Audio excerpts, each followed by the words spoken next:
Bom, então, começando aqui, só lembrando, né, semana passada, a gente estava na parte de curvas, ou estamos, né, analisando agora, nessa parte do curso, a parte de curvas experimentais e teóricas das turbobombas, né? Então, a gente analisou o triângulo de velocidade, vimos o ângulo beta do impelidor, deixa eu pegar um impelidor aqui, né? Por exemplo, o ângulo beta do impelidor, ou justificamos o fato do ângulo beta do impelidor mais usado ser o beta 2 aqui, ó, né, entre a circunferência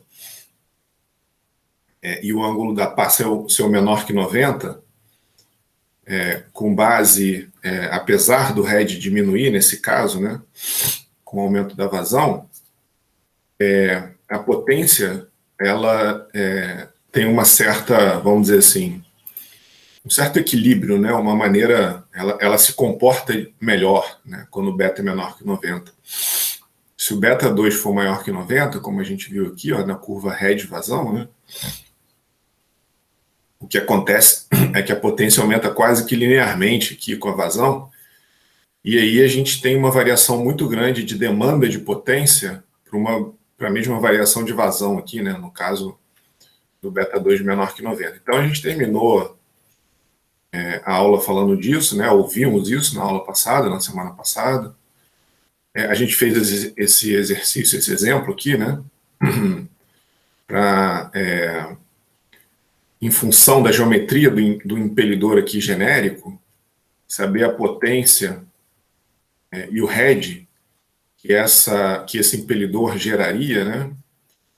E aí alguém tinha feito até uma pergunta interessante no final, depois eu fiquei pensando, tem um outro argumento, eu respondi uma coisa, mas depois eu fiquei pensando, me perguntaram, não sei nem se foi o Gabriel ou o Leonardo que estão aí, o que aconteceria se a gente mudasse a potência, se não mudaria o head? De fato, quando você muda a potência aqui, ó, você aumenta o head sim. Mas o que acontece é que se você olhar aqui para trás, a vazão máxima vai mudar também, e aí todo esse triângulo de velocidade aqui, ele não vai estar mais adequado, né? Porque se essa vazão máxima mudar, mexe no VR2, e aí essa geometria aqui pode não ser adequada para uma outra condição de potência, de vazão e tudo mais.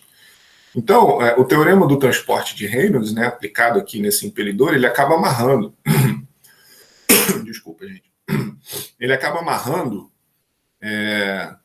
essa relação, né? Por uma condição ótima de head, vazão, potência, né, velocidade de rotação e tudo mais, tá? Aí tem um outro exemplo aqui, ó. Então, esse exemplo aqui, a gente não chegou a trabalhar no triângulo de velocidade, as velocidades já eram dadas, a entrada e a saída era radial, então era um caso relativamente simples, né, que a gente não precisava trabalhar com triângulo de velocidade. Nesse exemplo aqui, ó, é um exemplo mais característico, vamos dizer assim, né? Então a gente precisa montar o triângulo de velocidade para chegar nas quantidades pedidas. Então, ó, um ventilador de ar tem as lâminas do rotor de 30 centímetros na saída, o diâmetro, né? Então aqui está em polegada, eu sempre passo para o SI, para não confundir mais a cabeça de vocês, né, com conversões de SI para unidade inglesa. Então, esse exercício originalmente era em unidades inglesas, e eu passei aqui, por isso que está diferente aqui, né, 12 polegadas, aproximadamente 30 centímetros, 10 polegadas, aproximadamente, seria 25,4, né, aí eu botei 25 ali só para arredondar. Tá? Então, diâmetro externo desse rotor de 30 centímetros, diâmetro interno de 10, tá? A altura, aqui, ó, isso daqui é um rotor tipo isso daqui, né? Deixa eu voltar aqui alguns slides. É tipo esse daqui que está ali dentro do ar-condicionado. Não sei se alguém já abriu um ar-condicionado antigo, né? De janela, mas normalmente o ventilador dele, esse é o ventilador do condensador lá da parte de fora, né? Essa é a parte de fora do ar-condicionado, né? Aqui está o compressor. Aí o compressor manda lá, na verdade o compressor manda para o comprime gás, né? Então ele manda para o condensador isso. Aí o condensador condensa e aí entra na evaporadora e aí ele muda de fase, isso, exatamente, né? Muda de fase e entra ali no compressor de novo, tá? Bom, na verdade eu estava falando aqui do ventilador, né? Então, esse daqui, né, é o ventilador da evaporadora, né? A parte de dentro do ar-condicionado, né? Que sopra o ar geladinho lá pra gente, né? Então, normalmente ele tem essa configuração aqui, né? Que a gente está mostrando nesse aqui, ó, tá? Nessa figura aqui, certo? A altura da lâmina do rotor é constante de 2,5 centímetros aqui, esse H de 1 polegada, né? Tá? Seria 2,54, né? Eu já cortei aqui no 2,5, desde a entrada até a saída, né? Então, é aquilo que a gente viu lá no ventilador, né? Ele entra, é um ventilador radial, né? O ar entra aqui, passa por ali e sai por aqui, tá? Certo? A vazão é permanente, de 5,5 metros cúbicos por minuto, então a gente já tem o Q aqui, né? Que é 5,5 metros cúbicos por minuto, então já é dada a vazão. Se eu multiplicar pela massa específica, eu tenho a vazão máxima, né? Certo? Eu tenho aqui o M ponto. A velocidade absoluta do ar na entrada V1 é radial, então, de novo, né, ele está mostrando aqui, né, então não tem nenhuma componente tangencial, né, então o V1 vai ser igual ao VN1, né, tá, e o VT1 igual a zero, certo? A lâmina descarrega no ângulo de 30 graus, né, ou ela entrega o ar na saída no ângulo de 30 graus, então a velocidade relativa está a 30 graus, aqui é o beta 2, né, a partir da direção tangencial. E ele gira a um N ponto, né, uma velocidade de rotação de 1.725 RPM. Né? Tá? Aí para saber quanto dá isso em radianos por segundo, a gente vai precisar, né? Multiplica por 2π e divide por 60. Né? Então isso daqui, se a gente quiser em radianos por segundo, 2π sobre 60. Então ele quer saber a potência necessária para que esse ventilador funcione, tá? Nessas condições aqui. Certo? Então, aqui está o teorema do transporte de Reynolds, né? Então a gente só tem, como VT1 é zero, então a gente só tem esse termo aqui que é responsável pelo torque, né? Lembra que o único termo responsável pelo torque é a velocidade, né? A componente tangencial da velocidade com relação ao raio, por causa desse produto vetorial aqui. Tá? Então por isso que é só na saída, né? E aqui é a vazão máxima, tá? Então, ρVA, né? ρVR2A2, então aqui a gente tinha chamado de VN2, então tanto faz, né? Tem livro que chama de R, de V, então é a componente, né? Essa componente aqui, a gente vai falar desse triângulo de velocidade com calma, né? Tá? Então é a componente normal ou radial da velocidade na saída, que é o M ponto, que é igual ao ρ vezes Q, né? Onde o Q foi dado. Tá? Bom, o produto vetorial do R com V é o RV θ 2, né? E o T shaft é maior que zero, por quê? Se a gente pegar, né, a nossa convenção de sinal, né, a velocidade de rotação, ó, aqui, né, então é positivo para dentro do quadro, certo? Para dentro da tela aí, né? E se eu fizer o R, né, produto vetorial com V, vai dar na mesma direção, no mesmo sentido, desculpa. Então, maior que zero, isso é uma bomba, né? Certo? É torque fornecido para o volume de controle. Então, ó, torque é igual a R2, Vθ2, M ponto. Torque no volume de controle. Aqui o que a gente tem, ó, é o triângulo de velocidade que a gente viu já aí para trás, né, na aula da semana passada e tudo mais. Então, olhando com calma aqui, essas duas imagens aqui são iguais. Eu coloquei essa deitada só para a gente alinhar aqui com esse local aqui que ele está indicando, né, de saída, mas é óbvio, né, o fluido sai, o ar sai ao longo de toda a circunferência. Então aqui a gente tem um W2, né, uma velocidade relativa, lembra que isso daqui é com relação a um observador na pá, né? Vai ter uma velocidade de rotação aqui, ó, U2, está aqui, ele monta o triângulo de velocidade um pouquinho diferente, né? A gente lembra que a gente colocava o U2 aqui embaixo. Tá? A gente colocava o U2 aqui embaixo. Tá? Ele colocou ali em cima, ó. Dá no mesmo, né? No final, Porque como a velocidade absoluta, né, é a soma vetorial do W2 com o U2, né? Aqui está o U2. Essa é uma forma de fazer a soma vetorial, né? Ligar no final ali de um dos vetores, tá? Beleza? Então tá ali, né? Aqui, ó, o U2 aqui em cima. Certo? E aí eu coloquei ele aqui, ó, na horizontal para ficar mais fácil de ver, né? Então tá aqui o W2, né? Velocidade relativa. O 2, se você quiser, você joga ele aqui para baixo, né? Mas ele está aqui em cima, o 2. Aí o Vθ2, que para a gente estava chamando de VT2, né? E aqui VR2, que a gente também chamou de VN2, tanto faz, tá? Beleza? Então esse é o triângulo de velocidade. A gente tem que saber o Vθ2, a magnitude desse cara aqui, ó. O que a gente sabe? Esse ângulo, β2, né? A gente sabe β2, e a gente tem como chegar no VR2 pela vazão máxima, por aqui, ó. Né? Pela vazão máxima aqui, tá? Ou vazão volumétrica, né? Certo? Então a gente tem que trabalhar o U2 também, né? Pela velocidade de rotação, a gente sabe o raio e a velocidade de rotação, então a gente tem como chegar no U2, tá? E aí a gente tem como construir fazer as relações trigonométricas aqui para chegar no Vθ2, tá? Que é o que a gente vai fazer. Tá bom? Bom, então a vazão máxima, a gente vai precisar da vazão máxima aqui, né? Para saber o torque, né? Ele pede a potência, mas para saber a potência a gente tem que passar pelo torque, né? Tá? Então, a vazão máxima, 0,133 kg por segundo, só multiplicar 1,23, isso daqui é o rho do ar, né? Ele disse que é ar lá, então rho do ar a 25 graus Celsius aproximadamente. Vamos assumir que ele está a 25 graus Celsius, né? Vezes 5,5 metros cúbicos por minuto dividido por 60, tá? Que vai passar de minuto para segundo, né? Então, 0,133 kg por segundo. E aí, para determinar. Bom, então a gente já tem o M ponto, né? Então, para determinar o Vθ2, a gente precisa da trigonometria desse triângulo de velocidade, né? Que daí a gente tira, isso a gente até já viu, né?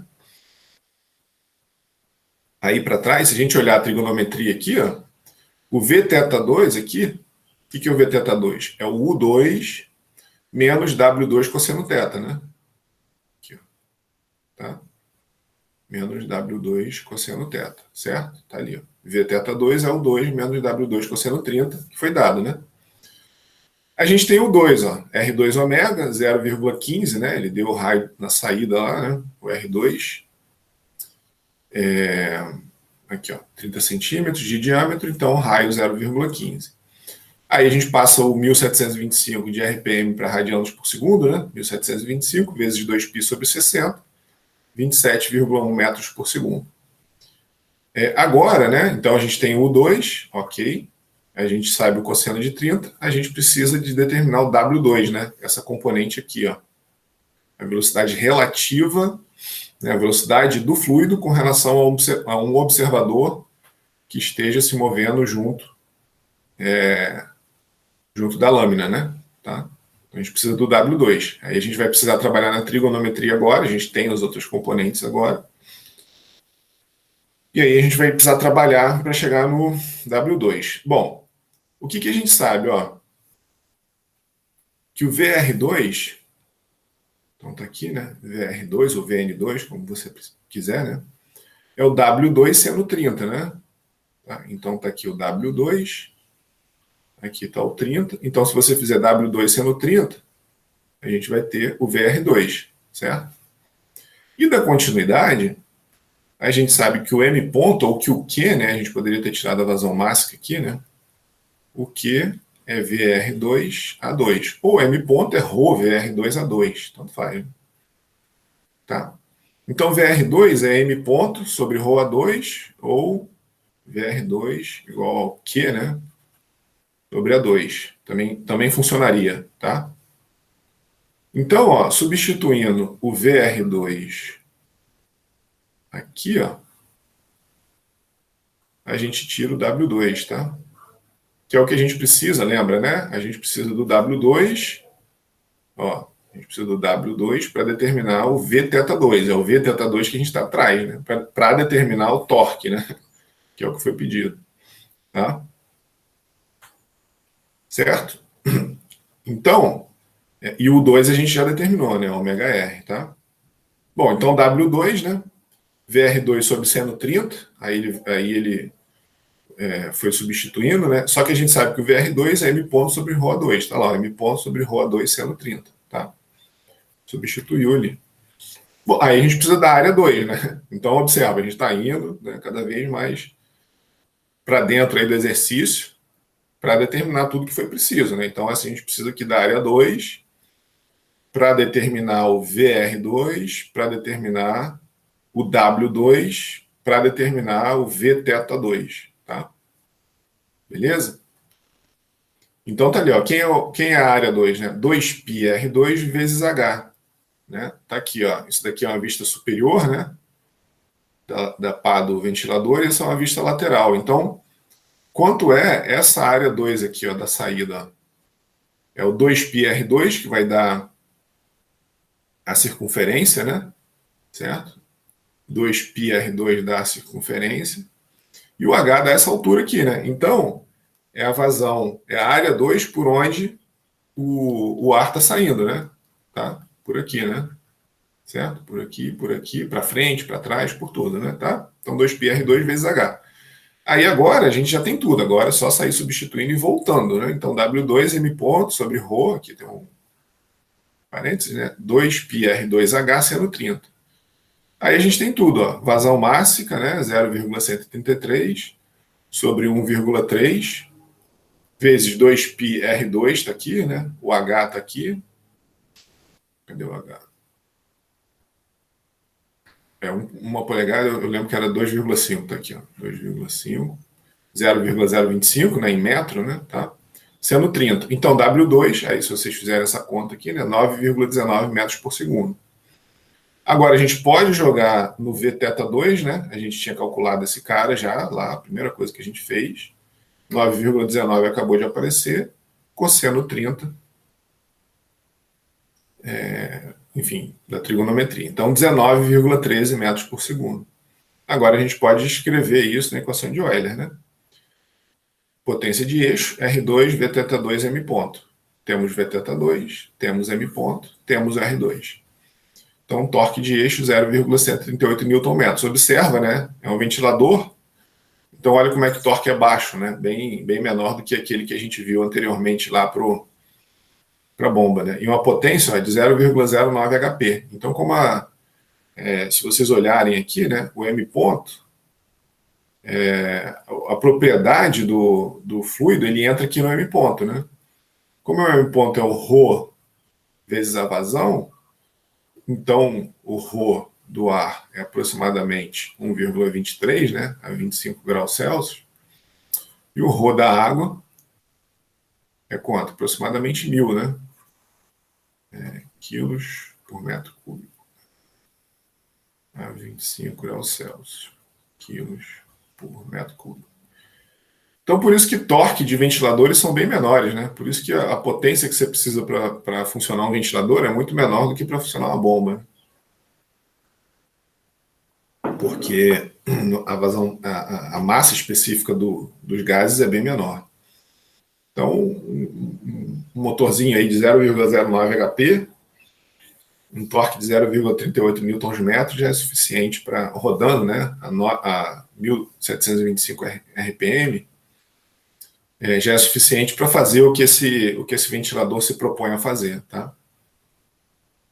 A gente desprezou efeito de atrito, lembra, né? Isso aqui a gente já falou lá atrás, né? Então, desprezando qualquer efeito de atrito e desprezando também a área da lâmina aqui, né? A gente considerou a área na qual o fluido sai como 2πr2h, desprezando que existe, né? Que é claro que não vai ser essa área, porque existem as lâminas ali. Então são as hipóteses, a gente usa essas hipóteses, mas só para levar em consideração que, quer dizer, são as hipóteses que a gente precisa, né? Tá? Esse exemplo aqui, entenderam, galera? Alguma pergunta aí? Algum questionamento aí? Passou alguma coisa rápido?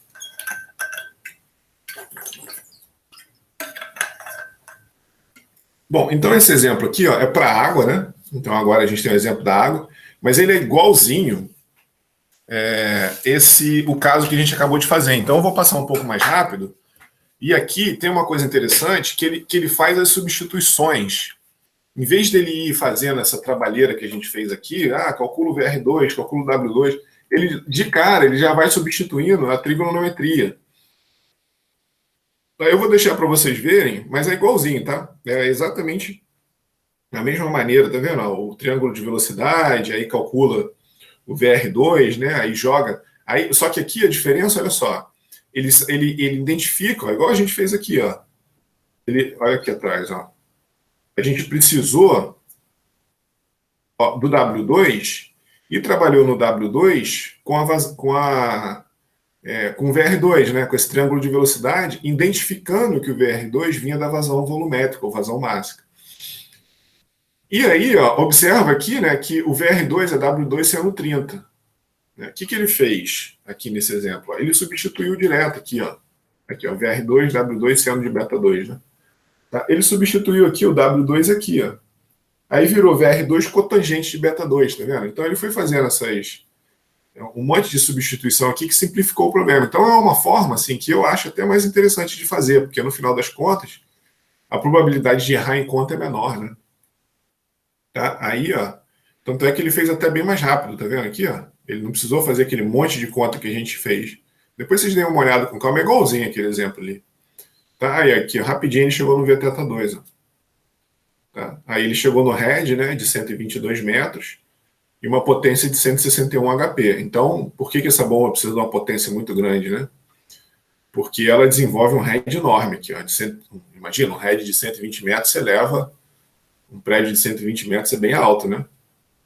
Tá? Aproximadamente aí uns 50 andares, talvez, né? São 3 metros por andar, não é isso?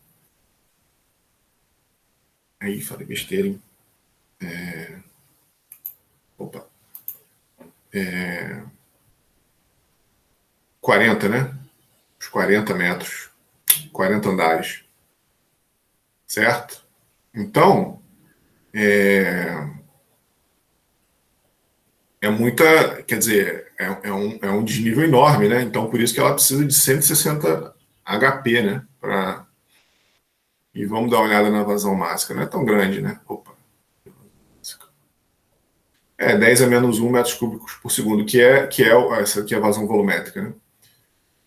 Que é, na verdade, o outro fator, né, que influencia a vazão mássica e a diferença de altura, né? Vazão volumétrica, né, no caso. Tá? Então,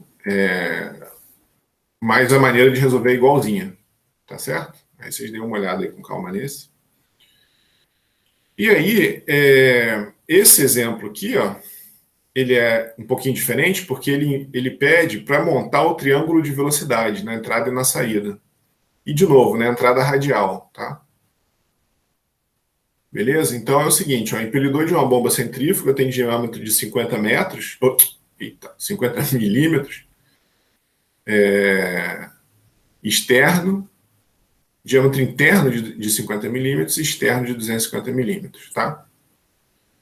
O ângulo da para a entrada é 20 graus e na saída é 23. Então, beta, né? O ângulo, o beta 2 e o beta 1, né?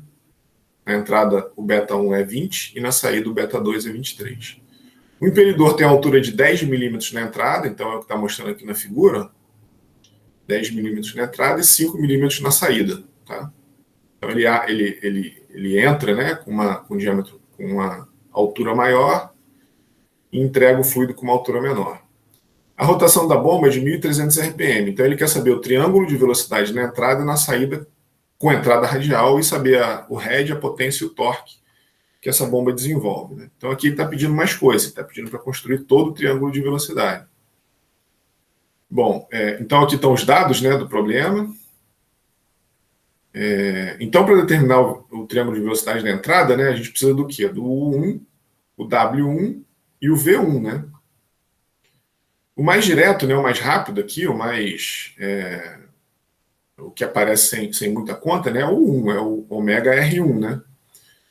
E o ômega, ó, 2π n ponto sobre 60, né? Então ele deu n ponto em RPM ali, ó. Aí, se a gente multiplicar por 2π e dividir por 60, a gente cai em radianos por segundo, né?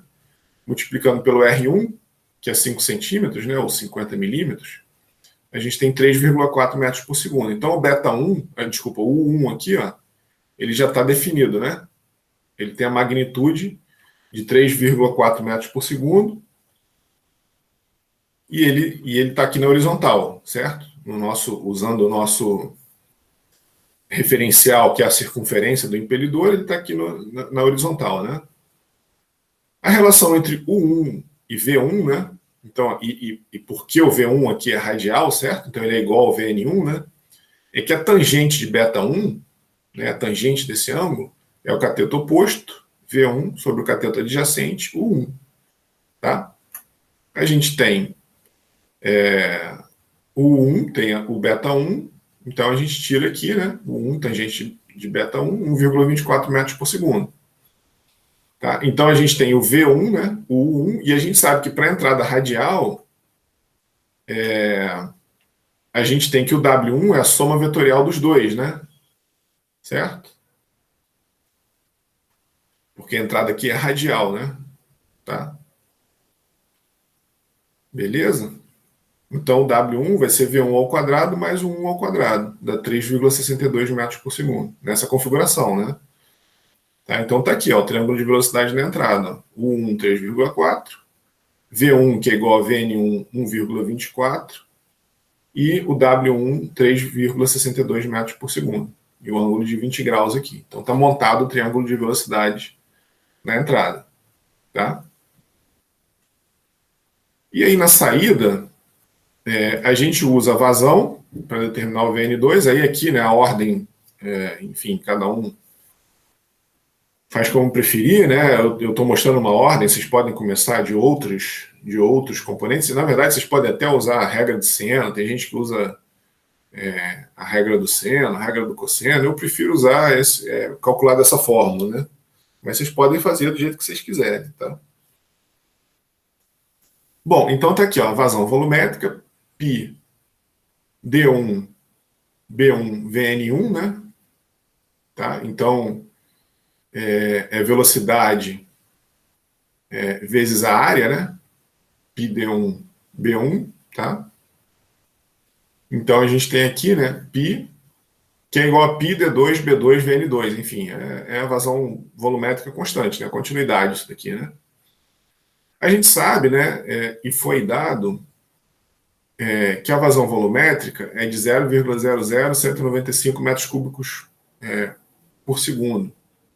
Na verdade, a gente consegue calcular, né, da entrada aqui, né? Porque esse cara aqui foi dado, né? A gente tem tudo aqui, ó, o π, D1, B1 e o Vn1, né? Então a gente consegue definir, na verdade, não foi dada a vazão volumétrica, né?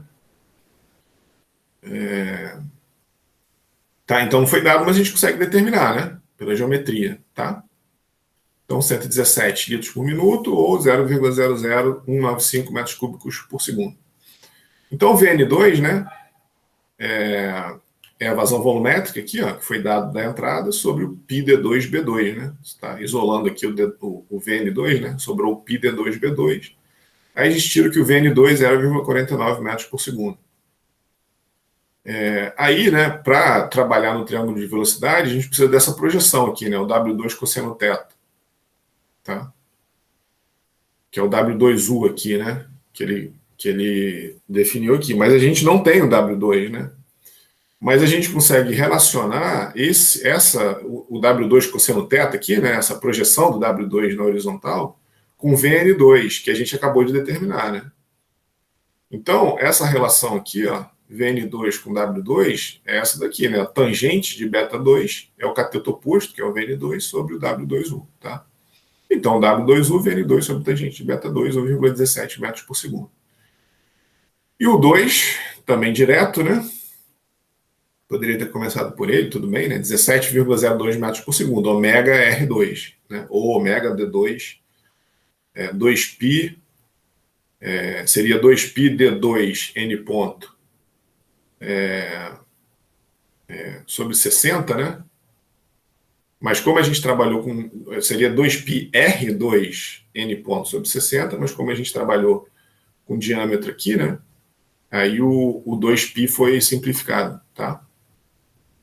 Beleza? Ou pegamos o R e o 2 e transformamos em diâmetro aqui, tá? Certo? Bom, então a gente tem como calcular o VT2, porque a gente sabe, né, que a relação entre o U2 e lembra, a gente estava trabalhando sempre com W2 cosseno beta 2, né?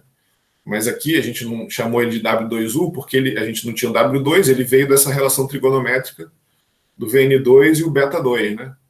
Tá? Então, o W2U aqui e o VT2 se relacionam com o U2, né?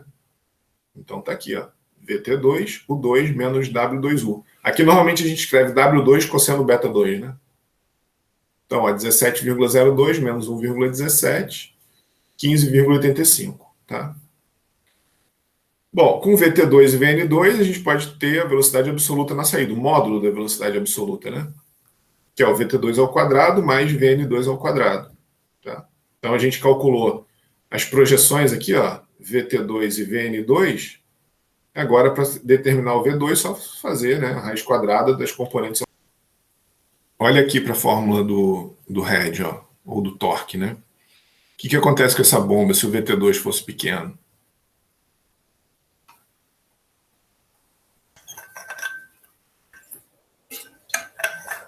O head ia ser baixo, né? Então, a expressão correta, né, o triângulo de velocidade correto,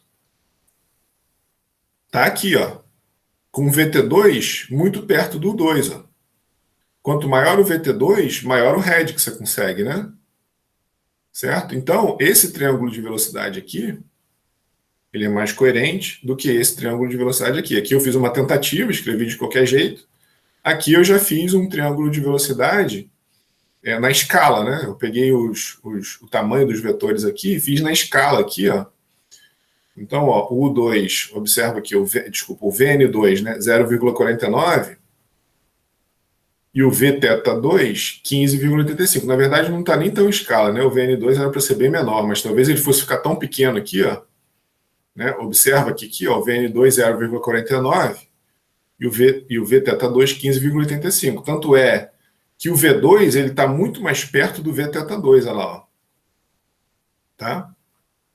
E aí, com essa geometria, né, o head da bomba é de 27,5 metros. Então, essa bomba consegue elevar fluido a uma altura de aproximadamente 30 metros, né, se a gente considerar 3 metros por andar, um prédio de uns 10 andares aí, tá?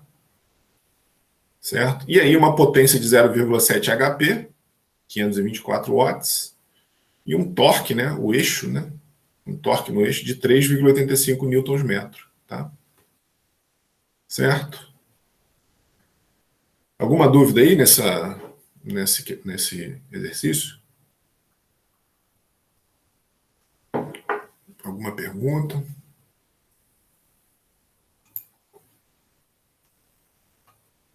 Bom, então, uma consideração aqui que eu acho importante, interessante fazer é o seguinte.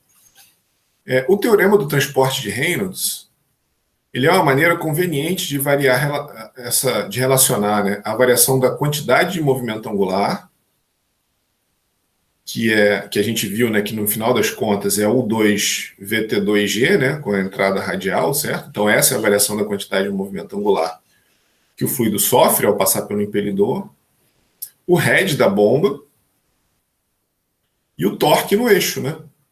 Então a gente fez isso com base num triângulo de velocidade na entrada e na saída. A gente não, em nenhum momento, se vocês repararem, né, em nenhum momento a gente entrou no fluido e se preocupou em saber o que acontece no caminho entre a entrada e a saída. A gente estava só na superfície, só na interface ali, né, só no contorno, né? Tá? A gente não entrou no fluido.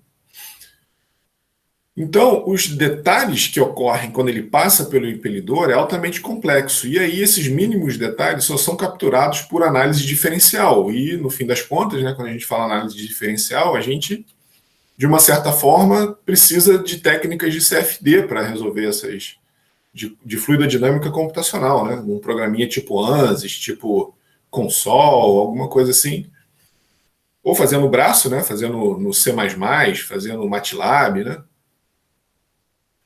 Para definir como que o formato dessa pá aqui, né, aquilo que a gente estava falando, se são muitas pás, se são poucas pás, se o fluido vai acompanhar a direção da pá, isso a gente só consegue por análise diferencial.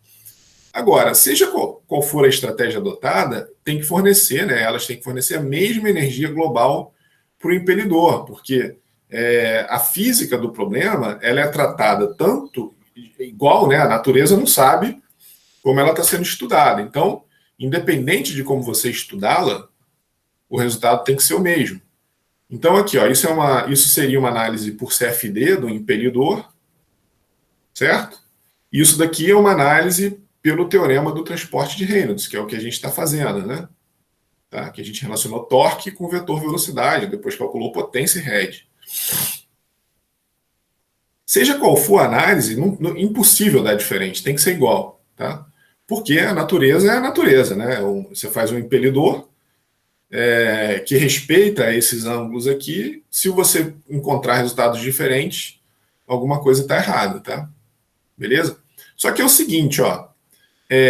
Esse daqui, né, teoricamente, é o máximo, é o resultado máximo que a gente consegue obter. Na verdade, você nunca vai conseguir obter um torque, né, ou um head, desculpa, máximo, usando análise diferencial. Você pode obter um menor, porque, por exemplo, se a gente fizer uma pá,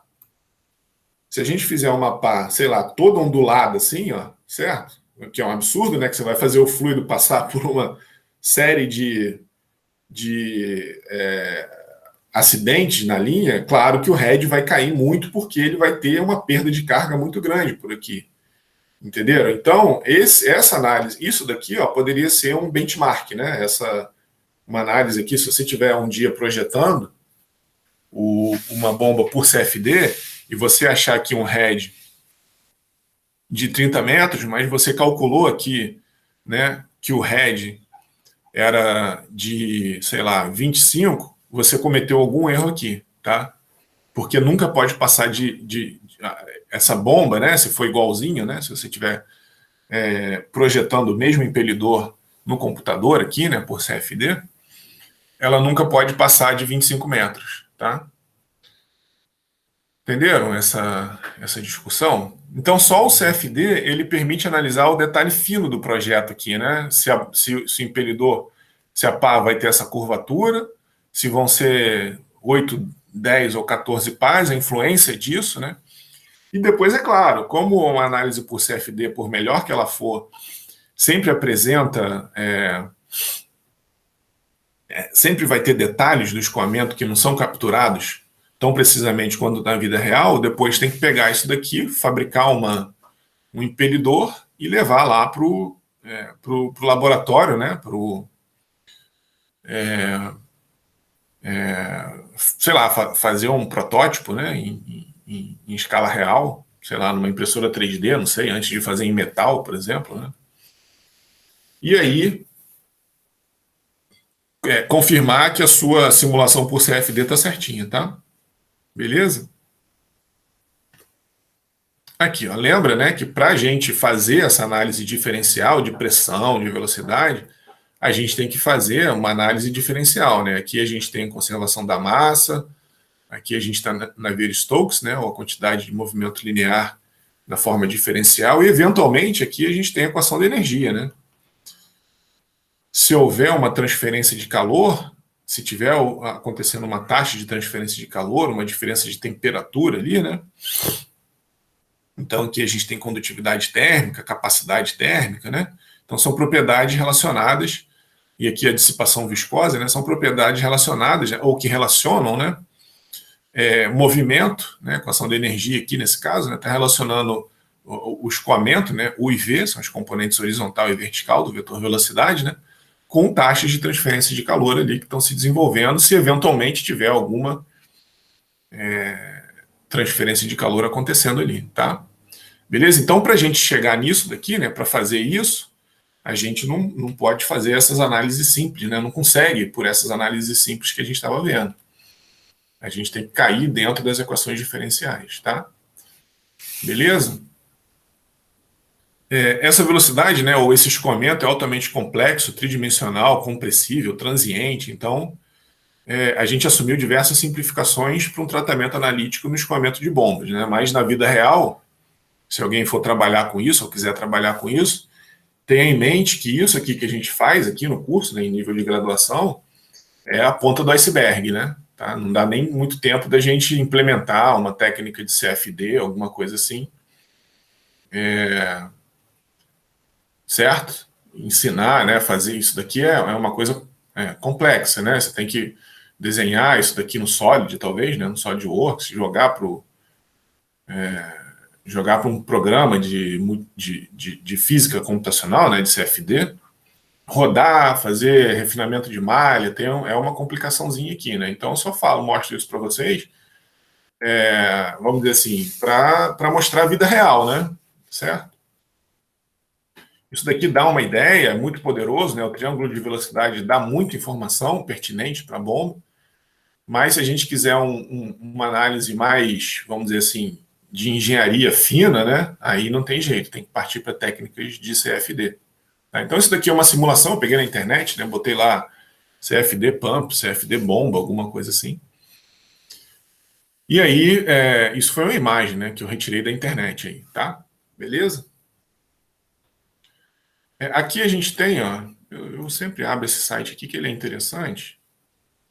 Ele mostra esse Advanced Design Optimization. Eu não sei se isso é uma empresa ou se é algum centro de alguma universidade, né? Mas ele mostra aqui algumas simulações, tá vendo? Tá? Então a gente tem aqui, ó, o perfil de pressão, né? Então a pressão ela é mínima aqui, azul, né, no olho do impelidor, aumenta um pouco à medida que ela passa ali pelo impelidor e aumenta aqui na carcaça, né? E aqui é o vetor velocidade, né? São os vetores de velocidade, a magnitude do vetor velocidade, quando o fluido passa pela carcaça também, tá? Aqui são alguns outros tipos de bomba, né? Então simulações transientes, tá? Beleza, mas basicamente é isso, né? Essas simulações elas precisam ser, quer dizer, estudado com mais detalhe, né? Tá. Então agora a gente vai ver as curvas reais, né?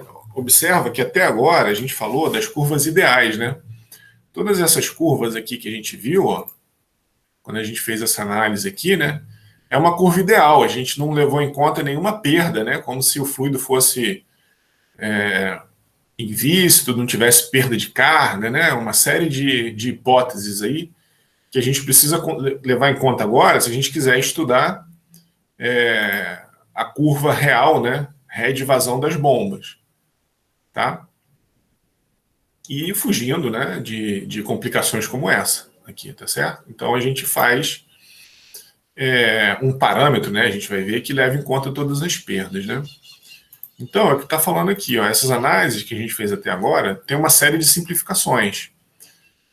Isso não é um problema, na verdade, né, que, por exemplo, toda essa parte de otimização do impelidor em termos dos ângulos, isso quer dizer, por mais que não seja tão fino quanto seria, né, uma análise por CFD, mas observa que a gente também, por outro lado, não precisa ficar resolvendo problemas de CFD para saber, né, isso daqui é poderoso, não dá também para desprezar essa análise que a gente fez, né, porque a gente conseguiu uma série de parâmetros de projeto da bomba só sabendo otimizar o ângulo beta 1 e beta 2. Você não precisa ficar resolvendo problemas de CFD para otimizar a geometria na entrada e na saída da bomba, tá? Então isso também é muito poderoso, né?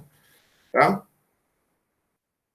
Então, a gente vai. E esse caso real, né, não só essa questão dessa simplificação, mas desprezar a viscosidade, desprezar a perda de carga, permitiu uma série de otimizações aqui. Então, a gente vai usar o que a gente conheceu, né, toda a informação que a gente obteve até agora,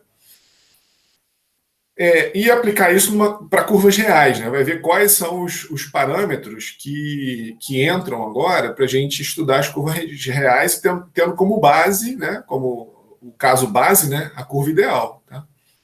Mas a gente vai fazer isso só para o caso beta 2 menor que zero. Certo? A gente não vai fazer o beta 2 igual a 90 e beta 2 maior que... Opa, menor que 90, né? Deixa eu arrumar isso aqui. Eu nunca tinha visto isso. Cadê? É só para o caso beta 2 menor que 90. Cadê você? Aqui. Menor que 90. Tá? Beleza? A gente não vai fazer nem o beta 2 igual a 90, nem beta 2 maior que 90. Então, as curvas reais, né, o primeiro parâmetro aqui que a gente vai, vamos dizer assim, nos distanciar de uma curva real é o que se chama de pré-rotação ou shock loss. O que é isso? Né? Isso faz com que o rotor não entre, que o fluido, né, não entre no rotor com α1 igual a 90. Né? Aqui eu estou botando α1 igual a 90 ou beta1 igual a zero, né? Alfa1 igual a zero ou beta1 igual a 90. Então, isso ocorre fora do ponto de operação da bomba. O que é isso, na verdade, né, fisicamente? É o seguinte, ó, a gente quer que o fluido ele entre da maneira mais suave possível no impelidor para ele respeitar o triângulo de velocidade na entrada. Se ele estiver fora da faixa de operação, o que vai acontecer é que ele vai entrar num certo ângulo e sofrer eventualmente um impacto ali, né, ou ter um escoamento diferente do ideal, tá? Beleza? É por isso, né? Lembra que a gente vinha falando da faixa de operação, né? É por isso que as bombas têm a famosa faixa de operação, né? As bombas centrífugas. Porque se ele estiver fora da faixa de operação, ele eventualmente essa condição aqui não é respeitada, tá? Então o ângulo da pá na entrada é para a condição de operação, para garantir que a entrada seja radial, né? Que o VT1 seja zero. Tá? Então, o que acontece é que se isso não for garantido, acontece isso que a gente estava vendo aqui anteriormente, né? A gente quer essa condição aqui, né? Do VT1 ser zero, lembra? Para a gente ficar com o máximo de head, né? Mas se por acaso a gente estiver fora da faixa de operação, o fluido não vai entrar nessa condição. Ele vai ter, eventualmente, uma componente tangencial. Tá? Beleza? Então, voltando lá, né?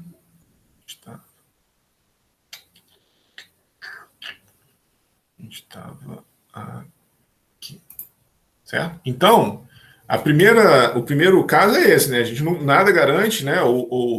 Quer dizer, ou a gente tem que tomar um cuidado, né? Nada garante, não. A gente tem que tomar um cuidado para garantir que o VT1 seja zero na entrada. Tá? Beleza? Vamos dar uma paradinha aí, galera? 8h50. Alguém tem alguma pergunta? Dá uma paradinha para tomar café, respirar? Não? Então vamos dar uma paradinha.